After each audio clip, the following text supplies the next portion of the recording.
Alors je veux saluer Marseille. Moi j'étais clairement là en tant que soutien du candidat Emmanuel Macron pour la réélection du président de la République.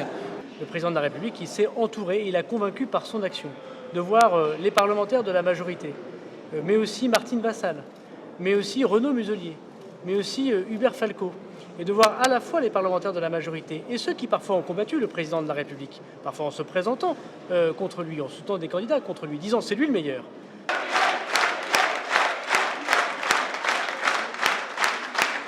Malgré les crises, malgré les gilets jaunes qui ont été difficiles, malgré la crise sanitaire, on est là et on le soutiendra et on est très heureux d'être là.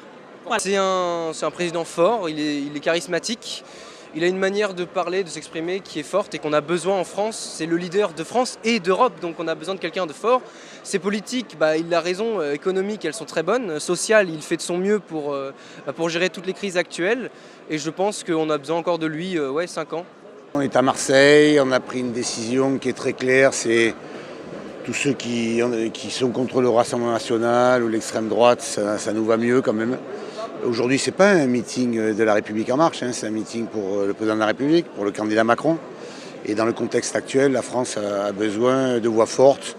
Et aujourd'hui, on voit bien qu'il y a une vraie différence entre le candidat Macron et les autres candidats.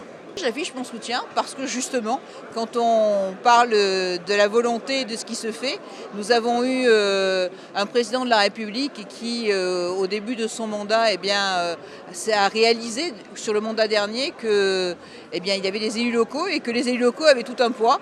Et donc nous avons été présents lors de la gestion des mouvements sociaux, mais également surtout lors de la pandémie.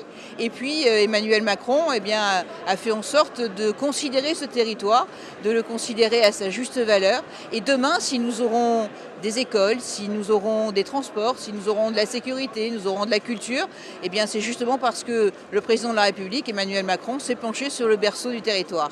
Je sais qu'autour de moi, beaucoup de gens votent pour Emmanuel Macron par défaut. C'est vrai qu'en face de lui, il n'y a pas grand monde de très enthousiasmant, mais pour moi, ça a été depuis 5 ans et c'est toujours un premier choix.